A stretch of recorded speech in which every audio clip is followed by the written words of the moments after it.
로또 1등에 당첨된 날, 저는 가족을 잃기 시작했습니다. 그 전까지 제 삶은 아주 평범했습니다. 60을 넘긴 나이, 은퇴 후 작은 아파트에서 아내와 조용히 살던 노후였죠. 그날 이후 제 전화는 쉬지 않았고 가족 모임의 공기는 완전히 달라졌습니다. 자식은 권리를 말했고 형제는 몫을 계산했고 누군가는 법 이야기를 꺼냈습니다. 여러분이라면 이 돈을 끝까지 지킬 수 있었겠습니까?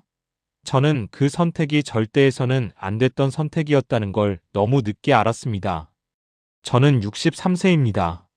서울 외곽의 오래된 아파트에서 아내와 둘이 살고 있습니다. 대기업을 다닌 것도 아니고 큰 돈을 만져본 적도 없습니다.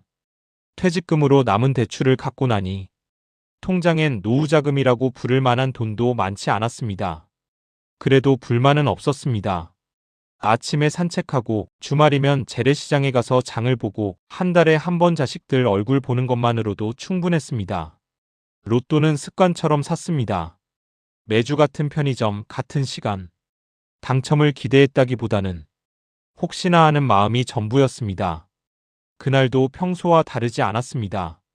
토요일 밤 뉴스를 보며 번호를 맞춰봤습니다. 처음엔 하나, 둘, 셋째 번호까지 맞았을 때도 크게 생각하지 않았습니다. 6번째 번호를 확인하는 순간 손이 멈췄습니다. 심장이 내려앉는 느낌이었습니다. 몇 번을 다시 확인했습니다. 종이를 찢어버릴까 고민할 정도로 현실감이 없었습니다. 아내에게 말했을 때 아내는 한동안 말을 잇지 못했습니다. 우리는 서로 아무 말도 하지 못한 채 한참을 앉아 있었습니다. 그때까지만 해도 이 돈이 우리 인생을 어떻게 바꿀지는 전혀 몰랐습니다. 우리는 며칠을 고민했습니다. 자식들에게 바로 말할지 아무에게도 말하지 않을지. 결국 절반의 선택을 했습니다. 가족에게만 알리자. 밖으로 새어나가지만 않으면 된다고 생각했습니다. 하지만 지금 생각해보면 그게 첫 번째 실수였습니다. 처음엔 모두가 축하했습니다. 전화 너머로 웃음소리가 들렸고 고생 많으셨다는 말도 들었습니다. 그런데 며칠이 지나자 말의 결이 달라지기 시작했습니다. 큰아들은 말했습니다. 아버지, 이건 우리 가족 모두의 일이에요. 작은아들은 이렇게 말했습니다. 앞으로 계획을 잘 세워야죠. 형제들에게도 연락이 왔습니다. 오래 연락 없던 동생은 형님, 인생이 바뀌었네 라고 웃었습니다. 그 웃음이 그렇게 불편할 줄은 몰랐습니다. 며칠 뒤 가족 모임이 잡혔습니다. 밥을 먹자는 자리였습니다. 하지만 그 자리는 식사 자리가 아니었습니다. 누군가는 종이에 숫자를 적어왔고 누군가는 계산기를 두드렸습니다. 이 정도면 형평성 맞죠? 앞으로 쓸 돈은 미리 떼어놓고요. 부모 돈은 결국 자식들한테 오는 거잖아요. 저는 아무 말도 하지 못했습니다. 침묵이 동의가 되는 자리였습니다. 여러분이라면 이 자리에서 거절할 수 있었겠습니까? 그때부터 돈은 부탁이 아니라 권리가 되었습니다. 자식은 당연하다는 듯 말했고 형제는 섭섭함을 드러냈습니다. 왜 누구는 더 받고 누구는 덜 받아야 해? 형님, 이건 공평하게 해야죠. 아무도 제 노후를 묻지 않았습니다. 아무도 제 불안을 묻지 않았습니다. 그저 돈만 있었습니다. 결정적인 순간은 아주 조용히 찾아왔습니다.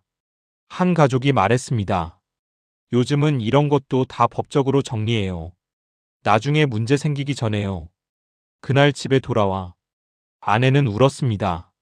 저는 처음으로 이 돈이 무섭다고 느꼈습니다. 그 이후로 전화는 점점 부담이 됐고 외출은 줄어들었습니다. 사람을 피하게 됐습니다. 아무도 믿을 수 없었습니다. 돈은 통장에 그대로 있었지만 마음은 점점 비어갔습니다. 결국 선택을 해야 했습니다. 나눌 것인가, 지킬 것인가. 저는 일부를 나눠줬습니다. 갈등을 끝내고 싶었기 때문입니다. 하지만 갈등은 끝나지 않았습니다. 기대만 더 커졌을 뿐이었습니다. 지금 저는 아내와 둘이 조용히 살고 있습니다. 예전보다 더 조용해졌습니다. 연락은 줄었고 명절은 부담이 됐습니다. 돈은 남았습니다. 하지만 예전으로 돌아갈 수 없는 것들이 너무 많아졌습니다. 로또 1등. 과연 축복이었을까요? 그날 이후 저는 행운보다 사람이 더 무섭다는 걸 알게 됐습니다. 여러분이라면 다시 그날로 돌아간다면 같은 선택을 하시겠습니까? 여러분의 이야기를 댓글로 남겨주시면 끝까지 읽겠습니다.